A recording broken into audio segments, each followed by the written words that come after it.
rapidement, GeoCappa, c'est une structure que moi j'ai mise en place spécifiquement pour la partie diagnostic sur, entre autres, les enrobés et tout ce qui est réseau enterré à partir de la première circulaire qui est sortie en 2013 pour cartographier le risque amiante sur les enrobés. J'ai poussé moi un peu le concept pour faciliter, comme l'évoquait Laurent tout à l'heure, faciliter la gestion côté intervenant des prélèvements avec des remorques qui sont toutes équipées et qui permettent d'intervenir rapidement, en toute efficacité, en respect de toutes les obligations du Code du travail et de faciliter le boulot côté opérateur de repérage. Et en même temps, j'ai fait développer par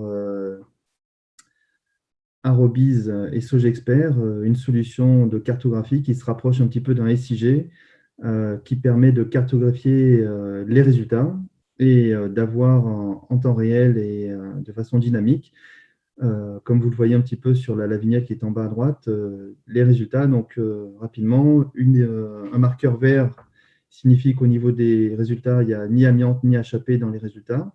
Un marqueur orange, il n'y a pas d'amiante, mais il y a des HAP qui dépassent le seuil réglementaire. Et un marqueur rouge, on a soit présence d'amiante, soit des HAP et ou des HAP à très forte teneur, voilà, qui classent les matériaux en déchets dangereux.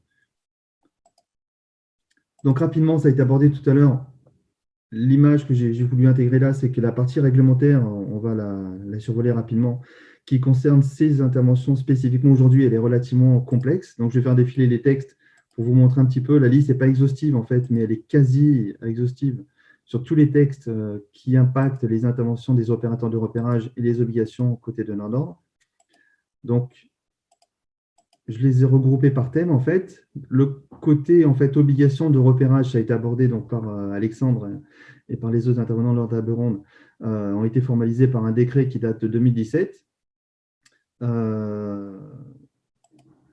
La compétence des opérateurs de repérage, en fait, a été complétée par d'autres textes, en fait, qui imposent d'être formés au niveau du repérage amiante sous section 4, entre autres, et de détenir la certification avec mention. Donc ça, on en parlera. Ça va faire partie, comme dans toutes les normes et les arrêtés compétences qui ont été associés à ces normes, des futures obligations des opérateurs de repérage pour réaliser ces prestations-là. On a également d'autres textes en fait, qui viennent se rajouter à tout ça concernant la problématique des autres polluants particuliers que l'on peut rencontrer lorsqu'on fait ces carottages. Donc, ça a été abordé également. Donc, entre autres, les HAP pour hydrocarbures aromatiques polycycliques et les poussières de silice cristalline, en fait, qui sont dégagées systématiquement lorsqu'on intervient sur les enrobés pour réaliser un carottage. Ce qu'il ne faut pas oublier qu'un enrobé, sans rentrer dans le côté technique trop prononcé, c'est du liant, une recette de Coca-Cola, on va dire, avec des granulats, et que dans ces granulats, il peut y avoir effectivement voilà, des polluants particuliers qui sont libérés lorsqu'on vient les désagréger. Des normes, donc bien sûr, qui encadrent le fonds réglementaire d'intervention sur ces opérations de repérage. Et enfin, d'autres compétences qu'il ne faut pas oublier, qui vont être imposées comme dans tous les autres arrêtés compétences. La formation à l'estimation des déchets issus des travaux qui peuvent être réalisés. Donc, encore une fois, c'est bien une estimation, hein, ce n'est pas du tout dans le cadre de la réglementation de 2011 sur la gestion des déchets issus de la démolition. C'est vraiment estimer l'étendue des zones homogènes, en fait, on va y revenir, qui sont cartographiées par les opérateurs de repérage. La réglementation antidommagement, donc dite AIPR, qu'on a abordée. La réglementation CATEC, qui vise tout ce qui est intervention qui a trait aux espaces confinés. Donc là, on touche à toutes les prestations qui sont réalisées sur les réseaux enterrés. Le code de la route, bien sûr, ça a été abordé tout à l'heure par le médecin du travail et par les autres intervenants sur les risques routiers, qui représentent un risque relativement important pour les opérateurs de repérage quand ils réalisent ces prestations-là. Et bien sûr, il a été abordé précédemment le futur arrêté compétences qui va être publié vraisemblablement à la fin du premier semestre 2021. Donc, un petit point rapide sur le domaine 2 qu'a abordé Alexandre tout à l'heure, issu des obligations de repérage avant travaux. Un petit focus, donc, qu'est-ce qui était en vigueur, en fait, on va dire, jusqu'en novembre, c'est-à-dire la date de l'apparition de la norme 46.2, qu'est-ce qui a changé depuis l'apparition de la norme 4602 et ce qui est nouveau et qui sera nouveau pour l'année 2021 et les années à suivre. Donc, jusqu'en novembre 2020, ce qu'évoquait tout à l'heure Alexandre, c'est qu'effectivement, la cartographie se limitait à ne réaliser que des points de carottage, à y associer des résultats d'analyse amiante et éventuellement HAP en fonction des besoins et des attentes des donneurs d'ordre. Pour cela, il fallait à minima être seulement formé sous section 4. La certification amiante sans mention n'était pas imposée d'un point de vue réglementaire, éventuellement sollicitée par certains donneurs d'ordre qui souhaitaient s'adresser à des personnes compétentes.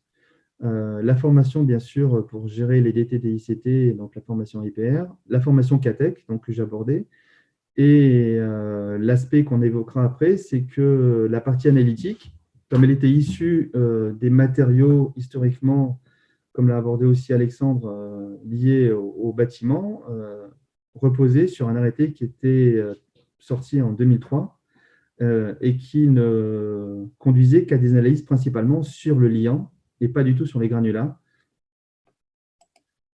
Depuis donc la parution de la norme fin 2020, on a aujourd'hui deux problèmes qui peuvent se positionner. En fait, ça a été abordé par Laurent Roquin tout à l'heure très largement et par les autres intervenants. La norme fait partie aujourd'hui voilà, du paysage réglementaire et donc il est conseillé, même si l'arrêté compétence la rendant d'application obligatoire n'est pas encore publié, que les donneurs d'ordre s'y conforment déjà. Pourquoi? Parce qu'en fait, si on produit aujourd'hui des rapports de repérage qui ne sont pas conformes à cette norme-là, ils pourront éventuellement être considérés comme caducs dans la partie d'études bibliographiques, comme l'a évoqué Laurent tout à l'heure, et ne pourront ne pas être prises en compte dans leur totalité, ce qui va conditionner éventuellement l'obligation de refaire sur les mêmes secteurs pour lesquels des carottages ont déjà réalisé de nouveaux compléments. Donc, on verra tout à l'heure pourquoi et comment les éviter. Et surtout, le gros thème, ça va être la montée en compétences obligatoires des opérateurs de repérage. Donc, on va travailler toutes les formations nouvelles qu'ils vont devoir acquérir ou valider, parce qu'il ne s'agit plus aujourd'hui, encore une fois, de ne réaliser qu'un trou, mais il va falloir être montrer patte blanche, en fait, on va dire, vis-à-vis de tout ce qui est compétences. C'est une des questions qui a été posée sur la gestion des risques routiers, comment mettre en place une civilisation adaptée et adéquate en mode chantier mobile et en fonction des voies, des types de voies sur lesquelles on intervient, en agglomération, en agglomération, sur des voies rapides, etc. Les compétences obligatoires à acquérir pour intervenir en espace confiné, donc réaliser de simples prélèvements, entre guillemets, sur des conduits enterrés, et de la même façon, acquérir des compétences sur tout ce qui sera en relation avec les ouvrages d'art et les ouvrages de génie civil. Donc, ça fait partie, entre autres, voilà, des choses qui seront abordées et rendues obligatoires dans l'arrêté compétences spécifiques et dédiées à cette norme-là. Parce qu'il ne faut pas oublier que la norme 4602, elle traite de 3 sous-domaines: les infrastructures de transport, donc on va dire tout ce qui est enrobé, ce qui se situe sous les couches d'enrobé, donc les réseaux enterrés, et les ouvrages qui supportent et ces réseaux et les infrastructures de transport, les ouvrages de génie civil. Donc côté de l'ordre, il ne faut pas oublier, ça a été abordé en fait aussi, doit tenir à jour donc son dossier amiante, et même si dans la réglementation, donc ça a été repris comme dossier de traçabilité amiante, donc avec un acronyme DTA, ça n'est pas le même DTA que pour les immeubles bâtis, mais donc c'est dans la norme, il est prévu que ce soit à la charge effectivement du donneur d'ordre de tenir à jour ce dossier-là, de façon à ce qu'il puisse être consulté par les opérateurs d'opérage et tous les tiers qui auront à intervenir sur cette problématique-là. Dans la définition de ces obligations, dans le cadre de la formalisation de ces demandes, il est prévu, comme pour les immeubles bâtis, que la transmission des ouvrages sur lesquels les opérateurs doivent intervenir, les plans définissant les emprises des travaux et les conditions d'accès à tous ces ouvrages-là soient aussi précisés. Donc ça, le donneur d'ordre ne pourra plus s'exempter, comme c'est malheureusement encore le cas aujourd'hui, de ces obligations-là. Et il faudra que l'opérateur de repérage veille à bien obtenir de la part du donneur d'ordre tous ces éléments. Donc là, je ne fais que balayer en fait, en gros, les thèmes principaux. Il y a bien d'autres obligations côté donneur d'ordre, en fait. Donc, comme l'a évoqué Laurent tout à l'heure, bien sûr, le donneur d'ordre doit tenir à jour pour chacun de ses chantiers et mettre à disposition tous les documents dont il dispose, les DOE, les dossiers des ouvrages exécutés, les DIO, dossiers d'intervention ultérieure sur les ouvrages, etc., qui permettent de caractériser la nature des matériaux mis en œuvre sur lesquels l'opérateur de repérage doit intervenir. Et bien sûr, le point le plus essentiel, qui est encore très largement oublié aujourd'hui par les donneurs d'ordre, c'est bien définir le programme de ces travaux. Ça a été abordé en fait aussi. On ne va pas cartographier, intervenir pour réaliser un repérage avant travaux sur des enrobés ou sur des réseaux. De la même façon, si on a affaire à des travaux de réalisation de tranchées, de rabotage, etc., l'opérateur de repérage doit bien définir son programme d'intervention en fonction du programme des travaux et y répondre. Parce que carotter, par exemple, sur une voirie à double sens du côté pair ou impair d'une chaussée en agglomération ne va pas conduire nécessairement aux mêmes définitions de zones homogènes. Parce qu'il ne faut pas oublier, on le reverra après, qu'une carotte d'enrobé, c'est composé potentiellement de plusieurs couches et qu'aujourd'hui, les textes imposent de bien cartographier couche par couche les résultats et l'étendue de chacun des points de carottage. Donc, on poursuit un petit peu sur les obligations de côté donneur d'ordre. Piqueur de rappel, il doit bien, à sa charge, donner les moyens d'accéder à tous les ouvrages ou composants, donc notamment, par exemple, pour les ouvrages enterrés ou les ouvrages d'art. Dans l'absolu, c'est à lui de mettre en œuvre tous les moyens de protection collective pour accéder à ces éléments-là, ou tout au moins à bien donner les éléments qui permettent à l'opérateur de repérage de s'y adapter.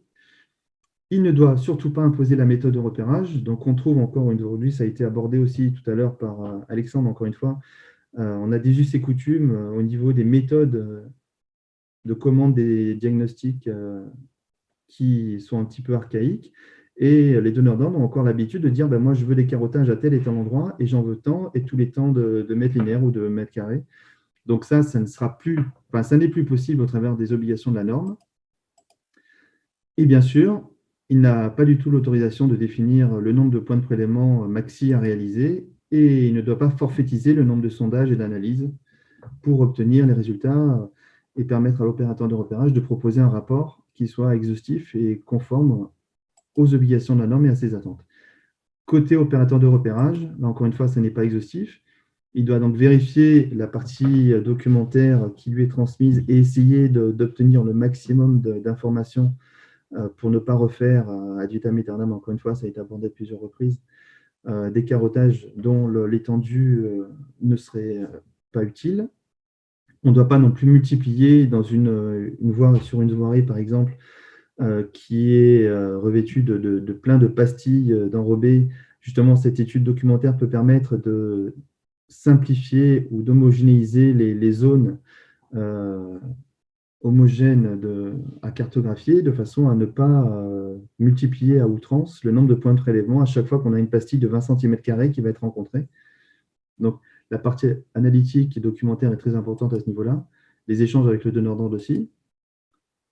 Donc, comme je l'ai évoqué précédemment, en fonction du programme des travaux, l'opérateur de repérage doit, comme pour le bâtiment, les immeubles bâtis, bien déterminer le périmètre et le programme de repérage et surtout le valider et échanger avant d'intervenir avec le donneur d'ordre, notamment pour gérer tout ce qui est risque périphérique à son intervention.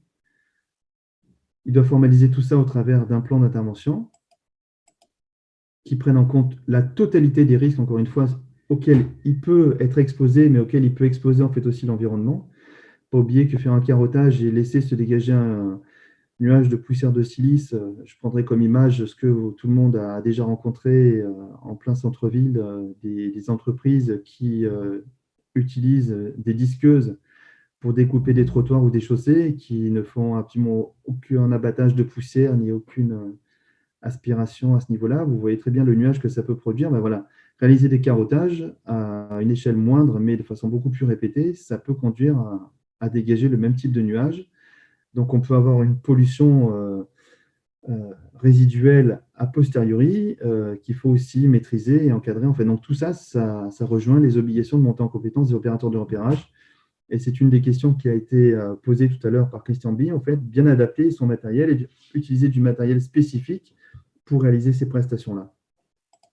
Donc, on voit bien qu'il y a une réelle obligation de monter en compétence et qu'aujourd'hui, il ne suffit plus d'aller chez Kiloutou, l'Oxam, etc., de louer une carotteuse, de la jeter au fond du coffre et de faire un carottage, envoyer ça dans un sachet au laboratoire et puis, entre guillemets, basta. La norme, elle introduit, et ce qui avait déjà été introduit en fait aussi avec la 46020 sur les immeubles bâtis, l'obligation de caractériser les ZPSO et les CPSM. Alors ZPSO, c'est zone présentant des similitudes d'ouvrage, on pourrait dire des zones homogènes, et CPSM, c'est couches présentant des similitudes de matériaux. Donc c'est une terminologie spécifique en fait à cette norme-là qui, encore une fois, vise à bien caractériser chacune des couches rencontrées lors des carottages. Et c'est ce qui va introduire la notion réelle d'obligation de réaliser des sondages en fait sur un tronçon donné. Parce que la norme, pour rester sur la partie la plus simple de ces annexes concernant les enrobés, définit un pas de carottage euh, minima à respecter pour pouvoir définir ces ZPSO. Et pour pouvoir les caractériser, il va falloir que l'opérateur de réparage donc, compare effectivement les couches dans leur dimension et dans leur homogénéité. Et si jamais sur un tronçon assez important, même en respectant la norme, on s'aperçoit qu'entre deux points de carottage, on n'a pas les mêmes épaisseurs, il faudra faire des sondages intermédiaires qui permettront non pas de réaliser des analyses, mais de caractériser l'étendue des épaisseurs en fait et de bien définir la portée des homogènes. Donc voilà, comme on le voit bien sur la petite coupe là, indicative, euh, une chaussée composée potentiellement de plusieurs couches. Peu importe, je dirais, la terminologie, ça c'est vraiment la partie pour bien comprendre le type de support sur lequel on intervient pour une chaussée.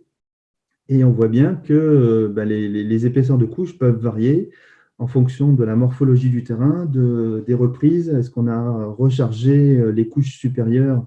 Est-ce qu'on a raboté ou fait des travaux quand des tranchées et on a retiré plusieurs couches, les couches de base, les couches de fondation par exemple, etc., qui ponctuellement lors de ces travaux-là ne vont pas être comblés de la même façon. Donc on a vraiment besoin de caractériser et d'avoir une connaissance un petit peu particulière de la structure des chaussées pour pouvoir remettre un rapport qui soit conforme aux obligations et aux attentes des donneurs d'ordre. Le point sur lequel je vais attacher un petit peu plus d'importance, ça va être justement la partie analytique, comme ça a été abordé tout à l'heure. Il y a une grosse révolution qui est attendue à partir du mois d'avril, qui est la date d'obligation de mise en œuvre de cet arrêté, là, qui est sorti au mois d'octobre 2019, qui rappelle que chaque couche dissociable d'un échantillon fait l'objet d'une analyse propre. Donc ça, c'est repris aussi dans les obligations de la norme. Ce qui veut dire que les us et coutumes qui, jusqu'à présent, faisaient que pour faire des économies, les donneurs d'ordre et les opérateurs de repérage, quand on avait une carotte multicouche, mélanger toutes les couches et demander au laboratoire d'analyser ce volume-là sans dissocier chacune des couches, ben, ça va rendre en fait l'analyse caduque parce que pour qu'une analyse aujourd'hui soit conforme aux accréditations COFRAC des laboratoires et respecte le côté réglementaire, il faudra que l'opérateur de repérage s'engage auprès du laboratoire à bien définir sur le fait que l'échantillon qu'il lui envoie est bien issu d'une couche homogène et qu'il a bien dissocié chacune des couches pour les faire analyser. Et ça pose aussi ce nouvel arrêté un autre problème, c'est que les enrobés, c'est ce que je vous montre là, sont caractérisés enfin comme des matériaux atypiques par rapport aux matériaux du bâtiment. Donc ce sont des produits manufacturés dans lesquels de l'amiante a pu être délibérément ajouté, c'est-à-dire dans le liant, comme les produits Screg, etc., qui font déjà partie de la liste qui est publiés depuis plusieurs années et dans lesquels peuvent être présents également des granulats issus d'une carrière dans lesquelles des veines amiantées étaient présentes. Et le troisième point, c'est comme l'a évoqué aussi Laurent Roquin tout à l'heure, on a pu jusqu'à une phase relativement très récente réincorporer des enrobés en fait recyclés qui ont pu polluer de façon non intentionnelle, même non tracée surtout, des enrobés qui ont été mis en œuvre. Ça m'arrive pas relativement fréquemment, mais très régulièrement, d'être confronté en fonction des régions à des enrobés qui ont moins de 5 ans et qui, lorsqu'ils sont analysés, produisent des résultats de présence d'amiante, alors que dans la formulation initiale, la centrale d'Orbe était quasiment sûre de ne pas avoir incorporé de matériaux douteux, sauf que voilà, cette traçabilité-là, encore une fois, n'a pas été effective. Et on se retrouve avec des matériaux très récents, donc qui ont moins de 5 ans, potentiellement amiantés, parce que la réincorporation d'enrobés recyclés sont venus polluer. Donc voilà, tout ça, ça va avoir une incidence, Laurent l'a abordé tout à l'heure, mais réelle, au niveau du coût des analyses et des portées d'accréditation. Donc il faudra bien que l'opérateur, il y aura moins de risques parce que tous les laboratoires aujourd'hui vont avoir cette accréditation, mais bien vérifier la portée d'accréditation suivant laquelle on va demander les analyses.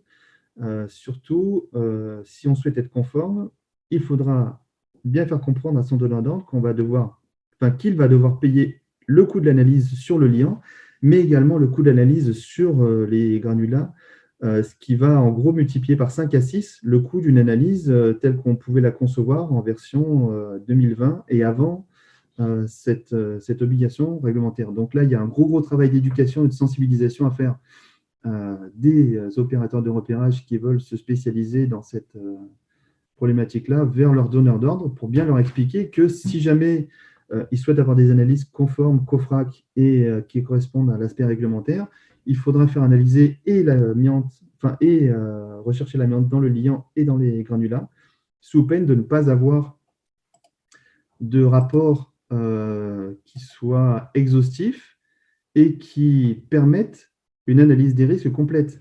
Admettons qu'on ne fasse analyser que le liant et pas les granulats.